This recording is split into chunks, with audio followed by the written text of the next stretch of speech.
Good afternoon. This is the current affairs session for July 7. Okay, so let us have a look at the important articles.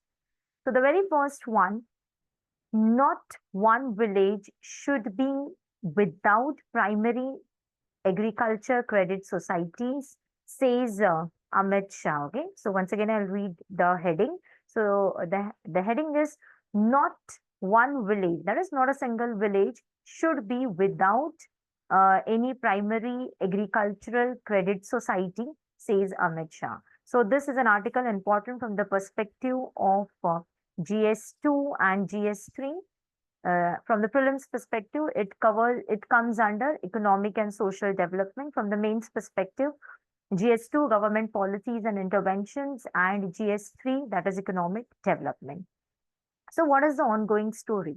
Minister of Home Affairs and Cooperation Amit Shah, he has urged stakeholders in cooperative societies, stakeholders in the cooperative societies such as district registrars, head of cooperative banks, head of milk unions. So he has urged them to support the establishment of primary agricultural credit societies. Okay, so he has urged the stakeholders of the cooperative societies that we need to establish primary agricultural credit society, that is PACS, in the villages and the blocks of the country where such societies are lacking. Okay, so basically he's talking about the establishment of the primary agricultural credit society, and he has urged the stakeholders in the cooperative society that you need to come together and you need to do it. And primary, the target is 2 lakh gram panchayats which lack such societies. So he's saying that there are 2 lakh gram panchayats in India which lack primary agricultural credit societies. Now, from the word credit society, we come to know that they give some sort of credit, loan, okay? And this loan, it's given in the rural areas to the farmers from the perspective of agriculture, basically for agriculture, and it's a short term and small credit amount.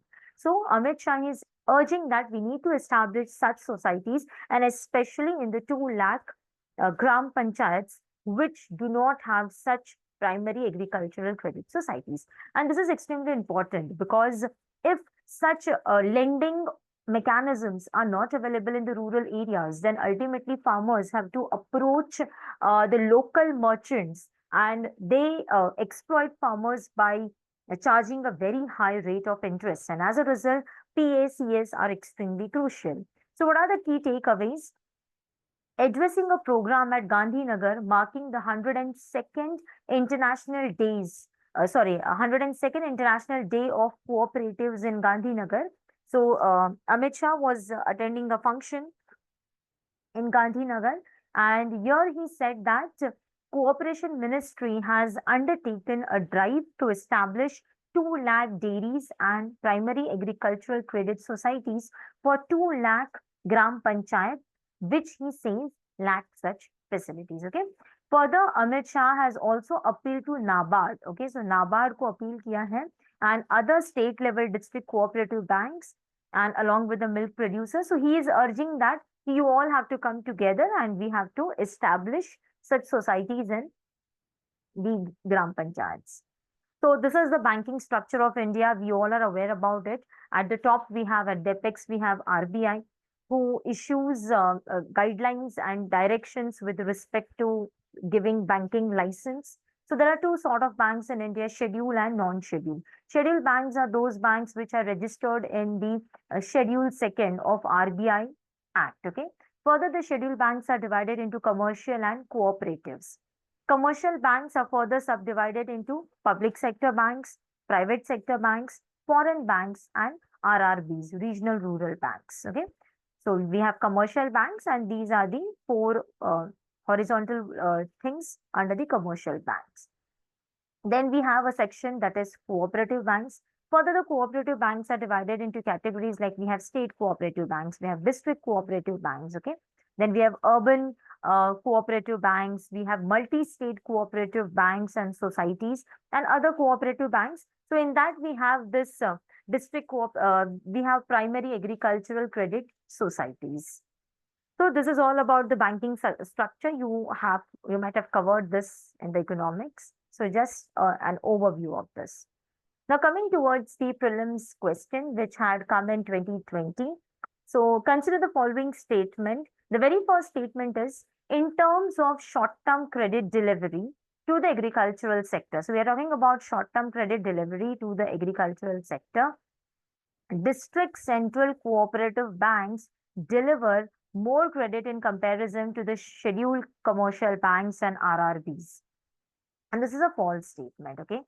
Please remember, scheduled commercial bank and RRBs are the major uh, entities which provide short-term loan to the agricultural sector, okay? Approximately 80% of the loan comes from them, okay?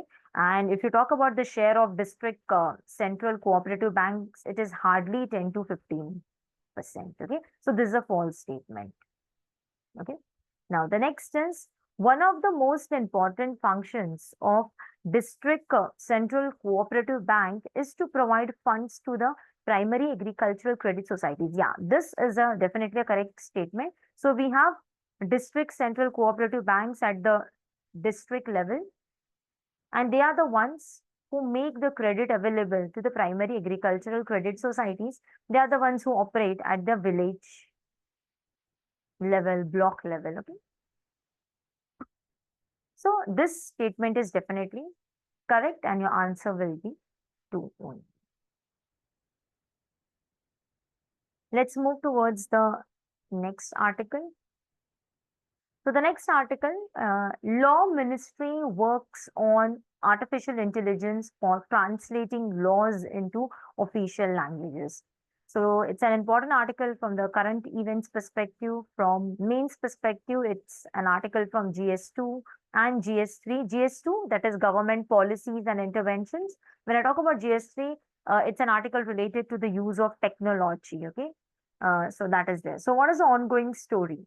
In order to reduce its reliance, that is dependence on state government to translate central legislation into Indian languages, Union Law Ministry is working on developing artificial intelligence to translate laws into official languages likely by December. Okay. So basically now the central government wants that we will be developing an AI tool where the laws which are made in the country, those laws will be translated into the official languages. Okay, that is a simple gist of this. So what are the key takeaways? According to a senior official of the ministry, a recent trial of AI to translate laws was around 40% successful. Okay, so 40% they were successful. Not entire statements could be correctly 100% translated into the respect to official languages. So 40% success rate has been achieved. Okay, so Law Ministry and National Informatics Center, NIC, they are trying to feed words from legal glossary in Hindi and the other languages so that the results of AI would improve. Okay, so they're putting the legal terminologies, okay, in the AI tool so that you could achieve a better results. So we all are aware that in the 8th schedule of the Indian Constitution, there are 22 Indian languages. But as of now, they are not planning to translate laws into all the 22 official languages. Now they are planning it to be in 14 languages. Okay. The reason being that these are the 14 languages which are usually used in the courts and all. And as a result, primarily, they are planning to convert it into 14 languages. Okay, so Bengali, Tamil, Gujarati, Urdu, Punjabi, Marathi, all these are there. So if there's a question, if there is a statement in prelims that AI tool, it will be used for translating laws into all the 22 official languages, so statement is incorrect. As of now, we are planning for 14 languages only. So you can see we have 14, okay, languages they're planning, right? And this efforts, like whatever government is doing, this has come at a time when the three criminal laws have come into effect on 1st of July. Okay, so though their official translation is not yet notified, so three criminal laws, their official translation is not yet notified, but yeah, we know that they have been implemented from 1st of July. So in the backdrop of this event, the other things are being done by the government. Okay. Now, for your information, even Supreme Court has deployed AI to translate its judgments. Okay. So this project of translating Supreme Court's judgment into the official languages, it started in 2019, and around approximately 31,000 judgments have been translated into 16 languages. Okay.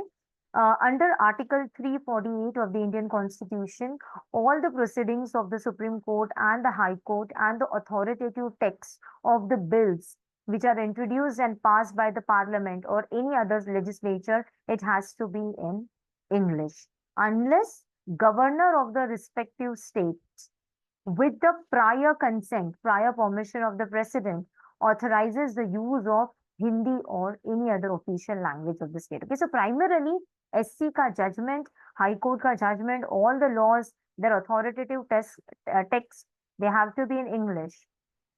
Okay. Otherwise, what is the clause? Governor has to take a say. So governor on prior consent of president. If he says that if we want it to be in Hindi or any other language of that respective state, official language, so that could be done. Okay, but primarily it will be in English. So that we have to remember. Article number 340. Coming towards the next article, government asks new auto companies to join right to repair portal. Okay. So again, it's a very important thing, right to repair portal. Important from the perspective of mains GS2, GS3, government policies and intervention, that is GS2, environmental pollution and degradation, GS3. And from the prelims perspective, current events. So what is the ongoing story? Central government has asked automobile companies to join Unified Right to Repair Portal, India. Okay, so there's a right to repair portal, right to repair portal. So government is asking the automobile companies that you need to join this right to repair portal. Now, who has launched this right to repair portal? It has been launched by Department of Consumer Affairs. Okay. So basically this portal aims to provide consumers with an easy access to information about how to repair the electronic products, okay, at your home, and how you can reuse them. So we all are aware that e-waste is increasing rampantly in India, and disposing e-waste is a big issue. Okay, so what is being thought given over here is that if a particular electronic item which you are using, if there are some issues into it, okay, it turns to be faulty. So the manufacturer has to give you a manual which contains all the basic information where you can repair your product at your home. Like basic agar kuch repairing hai, you can do it by your own. So throughout the world, not only India, throughout the world, this movement is going on, right to repair. Now we know that the especially country like India, where we have majority of the population in the mid age, okay, we know that the average age of India is 29, and somewhere these youngsters, like we youngsters, are consumeristic in nature. Like we want new gadgets, we want new technology at our stake, but we do not tend to think that these gadgets, they add more and more e-waste, and the metals which are used in this e-waste, that is basically you have mercury, arsenic, they leach into the groundwater, results into so many deadly diseases, like mercury resulting into Minamata disease. Okay, so like that, cadmium, itai. So all these issues are associated with the e-waste. So what is required? We need to repair these products and use it. So that could be the best option, best available option. So now countries are promoting this right to repair, and right to repair was last year it was introduced by Consumer Affairs Ministry as a part of consumer rights. Okay, so government has issued a portal, right to repair portal, where the companies have to register and they have to provide the basic information to the consumers that how they can repair the portal and help them to reuse it. Okay, so what are the key takeaways? Companies were urged to onboard the portal, which facilitate and work as a catalyst to provide relevant repair associated information between consumers and the company. Okay, so that's been there. So that's it about this particular article. Just you need to remember, right to repair portal. It is by the Ministry of Consumer Affairs. Then the next thing, okay. Yeah, and you can use this while writing mains answers as well. Okay, if there is a question on e-waste, so what are the government initiatives? So this is a government initiative to tackle the e-waste. Coming towards the next event of international importance, so Prime Minister Modi congratulates new Iranian President Masoud Pezeshkian. Okay, Pezeshkian. Okay, difficult to pronounce. Oh, all right. So basically, we need to understand that yes, Iran has got a new president, and PM has congratulated him, taking into consideration international relations, and we need to maintain the good ties with the country, taking into consideration our dependency on West Asia for oil. Okay. Elections in Iran took place after hardliner President Ibrahim Raisi died in a chopper crash in May this year. Okay, so basically, Modi uh, congratulated the new reformist president. Okay, so the earlier one was a hardliner. Hardliner, that is a you can say little bit rightist in his approach, rigid in its approach. Okay, uh, but the new one, the new elected president, he's from the reformers group, and that results into an expression of hope that yes, we can have good rapport with the current president. Okay? India and Iran ties have gone through several ups and downs in the past 2 decades. Relations were not so good during the time of the hardliner president Mahmoud Ahmadinejad, okay, 2005 to 2013. So during this time, the relations with Iran were not so good because the president was a hardliner president, and during this time period, India had signed, we are aware that in 2005, India and US strike a deal, that is the nuclear deal, civil nuclear deal was signed, and sanctions were imposed on Iran by USA. So at that time, relations between Iran and India were not so good. But later on, in 2015, the relations improved when the reformist President Hassan Rouhani was in power. 2013 to 2021, he was in power. And during that point of time, joint comprehensive plan of action, that is the nuclear deal, was signed between Iran and P5 plus 1. P5, permanent nations of permanent members of UN plus 1, that is Germany. So they had signed a deal with Iran that was joint comprehensive plan of action. Okay. But then the entire deal was short-lived because we know that US President Donald Trump, okay, he withdrew from this in 2018, and sanctions were put back on Iran, and even India was compelled to stop import of oil from Iran. Though Chahabar port got an exemption from the sanctions, but still our relations were not so good during that period. But then again, with the onset of the President Ibrahim Raisi, the things like were good between India and uh, hardliner Ibrahim Raisi was a hardliner. So again, the relations were not so good, but currently, we have a reformist president, so we expect that the relations improve. But at the same time, we have to wait and watch because even USA is undergoing presidential elections with Donald Trump as, yeah, candidate for yet another time. So everyone is watching like who emerges to be victorious in USA. Depending upon that, we have to take our decisions with respect to our ties with Iran. Okay. So from this article, we just have to understand that Iran has a new reformist president, and that could probably help us to improve our ties with Iran. But still, we have to wait and watch because in the background, USA is undergoing presidential elections. Next, budget on July 23, boosting demand key goal, GST rate cut being explored. Okay, so current event from the economy perspective and government budgeting. So Finance Minister Nirmala Sitharaman prepares to present the first budget in the third term of BJP-led NDA government on July 23. Okay, so NDA government का third term का first budget, it's being presented on July 23rd. Policymakers are demanding for revision in the indirect tax rates. Okay, GST ka tax rates. They are saying that need to bring some changes into it, okay? Mainly to boost consumption in the country, okay? So what are the key takeaways?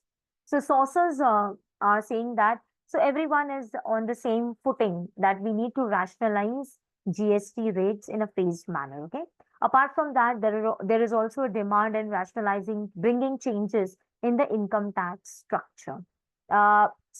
Income tax changes can happen easily in the budget with the help of a finance bill. Okay, if you pass a finance bill easily with the help of a finance bill, you can bring changes in the income tax structure. But when I talk about indirect tax, that is GST, it is not so easy to bring changes in its rates and all, because here you have to take the consent of the states. And most important, GST council meeting has to decide over it. Okay. So, in the budget, we can expect certain changes in income tax because it can be easily passed. But when we talk about GST slabs rationalization, here the discussion has to be done and the decision has to be taken by GST Council. Okay, so that is being mentioned over here. And it is being said that it is very much crucial to rationalize the GST slab rates mainly to boost consumption. Okay, so there's a need to boost consumption in the economy, and that for that it is very much crucial to rationalize the indirect tax rates for reviving demand. So if the demand is revived, see, definitely it is connected. If there is a demand, then and then only investments can happen. So for that we need to rationalize the rates. Okay, so for your information, budget session will start from July 22 and will conclude on August 12, said by Parliamentary Affairs Minister Kiran Rijiju. Okay, and earlier interim budget was passed in February, mainly because of the Lok Sabha polls. So now the full budget will be passed. The next important key takeaway from the international relations is new Prime Minister of Britain. Okay, so Mr. Modi, Prime Minister of India, speaks to Stammer, invites him to India, and both agree to work on sealing the free trade agreement. Okay, so so this is basically from the perspective of GS2 and GS3. GS3, that is free trade agreement between India and UK, and GS2, it's basically international relations, Indian diaspora, all that. Okay. So what's the ongoing story?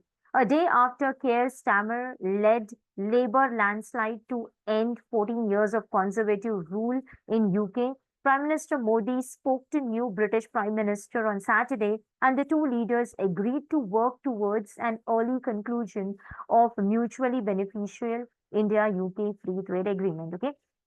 So nearly after 14 years, so for 14 years, we had Conservative Party rule in UK, and after 14 years, you now have Labour Party ruling in UK with Keir Starmer as the UK's Prime Minister. Okay, so after his historic win, Modi congratulated him, and Modi asked him to visit India, where both the countries can think of striking a free trade agreement which will be mutually beneficial. Okay, so key takeaways.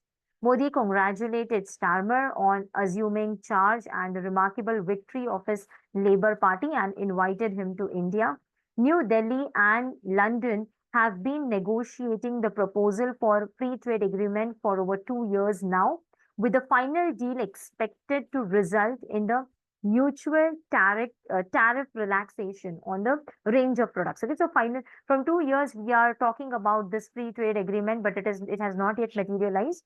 But yes, now it is expected that it can happen so in near future, and both the countries are planning to waive tariff taxes on the range of products like car, clothes, alcoholic beverages, medical instruments, and so on. Mainly, India is focusing on one thing, that is visa for service sector employees. Okay, so UK is considered to be the powerhouse of financial services and technology segment, and India is seeking temporary visas for its service sector workforce. Okay, so that is being there, and let us see whether the deal strucks or not. Okay, so that is from this. Let's come towards the next article. Lessons from Hathras. So we all are aware about the stampede that happened in Hathras in UP during the time of a satsang, right? So what's written in this article? Let's have a look at it. So it's an important one from the perspective of GS2 and GS3. GS2, government policies and interventions. And when I talk about this article, GS3, disaster management. Okay. So it's a sort of an avoidable, this was an avoidable disaster. Probably SOPs were not followed that resulted into this. Okay. So let us try to understand what's being written over here. So basically, this article is written by OP Singh, who is an IPS officer. So an article is written by an IPS officer. So he's sharing his experience and how to deal with the situation. So OP Singh writes, stampede in Hathras on June 2 is another in the long line of tragedies manufactured by lack of sense for science. Okay, so lack of sense for science, and it was an avoidable one, but still we were not able to do so. So that is being mentioned over here. What are the key takeaways? Regardless of the gathering is whether private or public, certain protocols have to be adhered. Okay, so whether it's a public gathering or a private gathering, you need to adhere, you need to follow certain standard SOPs, okay, standard operating procedures. So SOPs should not be lacked for relaxed for any reason or for any person. Okay, so whatever is the standard operating procedure, you have to follow it in all the circumstances, and you cannot exempt any person from this SOP, okay? Organizer has to approach the police concerned for the permission and provide multitude of the details. So whomsoever is an organizer. So in this case, organizer was some Baba. Bhole Baba was the organizer of the satsang. So what is the SOP? Organizer has to go and approach the police. He has to provide all the details to the police about the events to be organized, uh, expected number of invitees, expected number of people, all you have to provide, okay? Then police will take into consideration the thing and will think of providing the permission or not. Okay, the police allow or reject the application based on its assessment. Okay, so police has to do the assessment whether it is feasible in a particular space. Okay, how to conduct it. So police will do the assessment study and then the permission will be given. Okay, now here it's very important. Assessment has to be done on the credible information and intelligence. Okay, so randomly you cannot just say because of your some leaning or following. No, it has to be on the credible assessment, information, and intelligence. Size and nature of the crowd, its density, capacity of the location, possible escape routes, all has to be taken into consideration. Okay, so how many people will be attending it? Density, would the capacity of that location. What are the possible escape routes? There could be a possibility of some fire, okay, or any other natural hazard. So what are the ways from where you can escape? So all has to be taken into consideration. Entire feasibility study has to be done. Then and then only the permission has to be given. Further, the writer says, who himself is an IPS officer, he says that strategy, not numbers, is the key. So he says that the numbers are not that significant. What is important? Strategy is the most important thing. Okay, so he says that numbers, in the sense, we are not talking in terms of crowd, we are talking about police. Okay, तो police का number आप कितने police वाले लगा रहे हो, that is not important, but what is your strategy, that is important. Okay, so he says that deploying thousands of officers for an event, it is not going to help. आप कम लोगों को deploy करो but strategy के साथ deploy करो, that will make a sense. Because for see if you take a consideration of India across the length and breadth of the country, किधर ना किधर तो इवेंट्स होता ही रहता है, events happen here and there. Okay, so for that one particular event you cannot employ thousands of police officers because you are not utilizing the resources efficiently. So that is not the right approach. So आप खाली resources लगाओ, उससे कुछ नहीं होने वाला. What is important?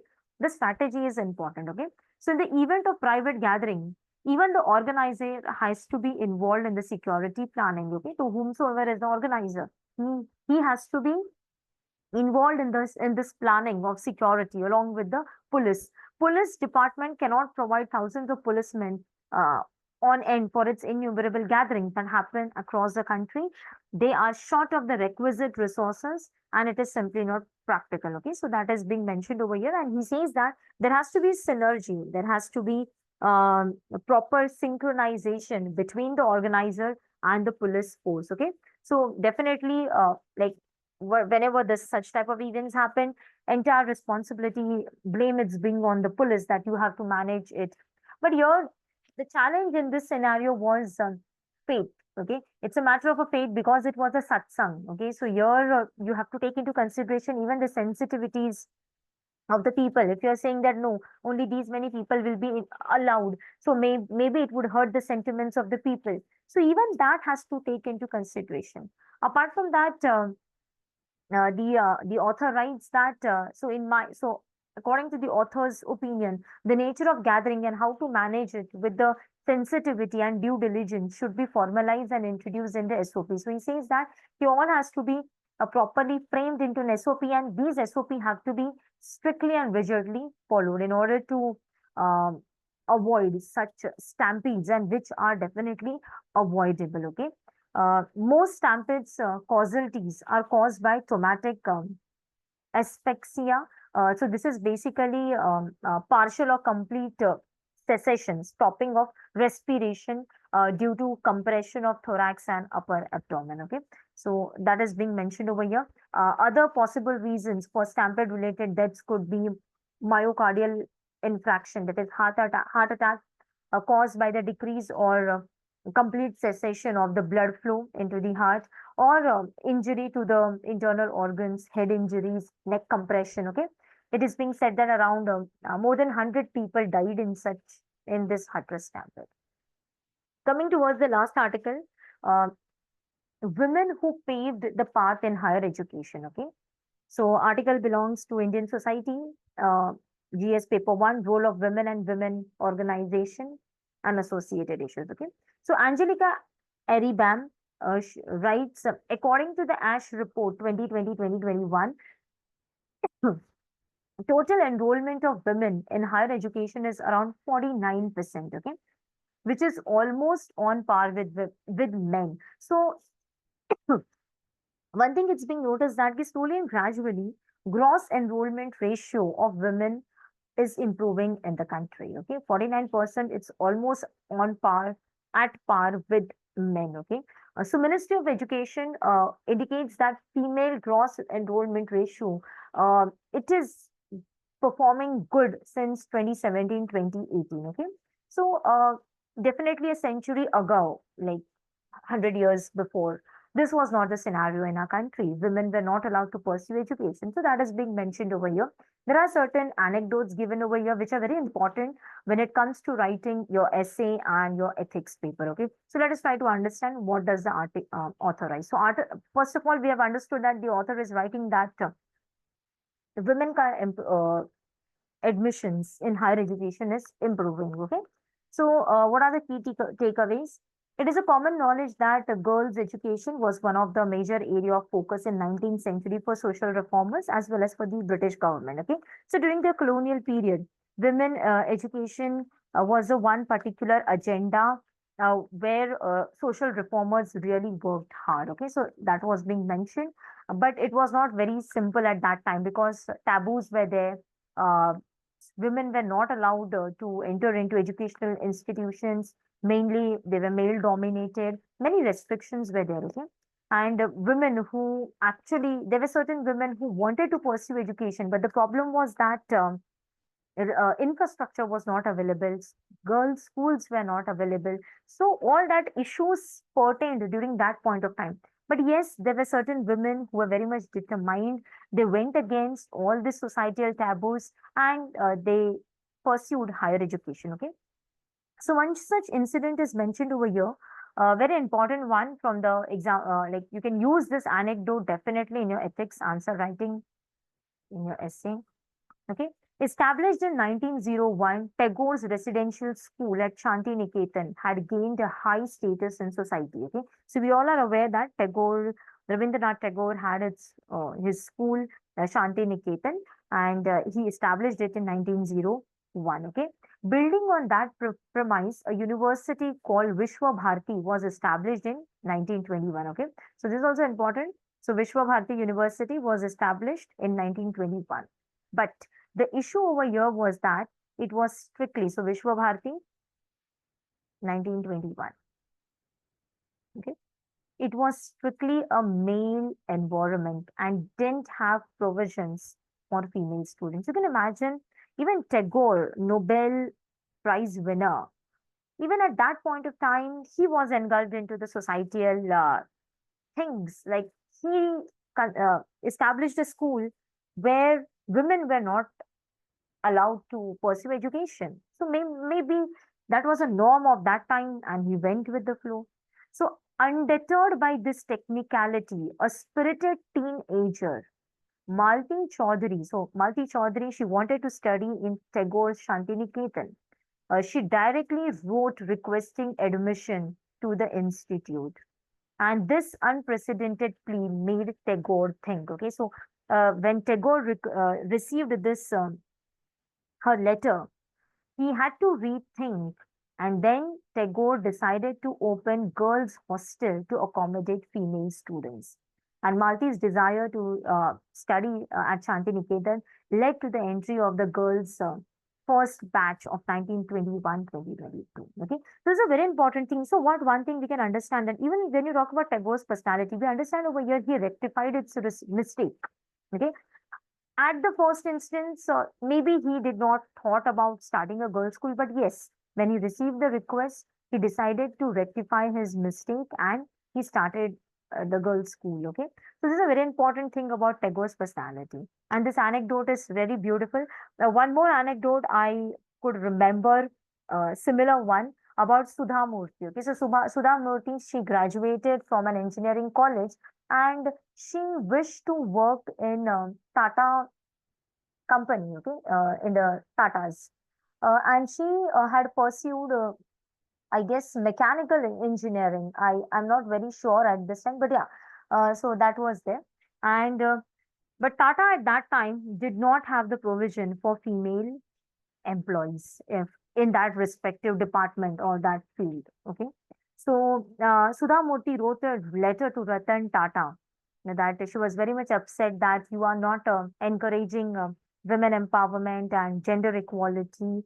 And Ratan Tata then ensured that Sudha Murthy was employed in Tata. Okay, so that is a similar incident we can connect with this particular anecdote. Okay, so that is being written over here that women had to face a lot of issues, but yes, some of them they stood for their rights, and as a result, such barriers were broken. Right, so that is being mentioned over here. Yeah, one more thing. There's a mention of a Dalit woman also. One of the first Dalit women to go to college in Cochin, Dakshayani Velayudan. Okay, so she also faced discrimination, but yes, she was the first Dalit woman to go to college. Then facts. So fast-moving consumer goods, this sector, fast-moving consumer goods sector is expected to see a revenue growth of 7 to 9%. Okay, that's being mentioned. Then the next is Rwanda deportation plan dead and buried, stammer. So Rwanda deportation plan, it's with respect to UK. So earlier in UK, this plan was being issued. Bill was passed in UK's parliament, and the bill was that we see that lot of migrants come into UK, illegal migration, okay, happen. So UK had strike a deal with Rwanda. So those who are illegal immigrants, okay, or asylum seekers, okay, illegal immigrants. So UK had signed a deal with MOU with Rwanda that we are planning to send these people to your country. In return, UK will give them money to Rwanda to manage these people. And see, why UK? Like, for example, we know that in West Asia, in Israel and Palestine, okay, in all that areas, Syria, a lot of conflicts go on. And many people from these West Asian countries, they go to UK and other European countries for seeking asylum. So UK is like already uh, suffering with this issue. So what UK decided that it is not feasible to send these people back to the respective countries where they are facing the problem. So UK signed a deal with Rwanda that we will send these people to your country. In return, we'll help you with their settlement and we'll give you certain benefits and some money. Okay. And they declared Rwanda as third country, like safe country, not third, safe country for the asylum seekers. Okay.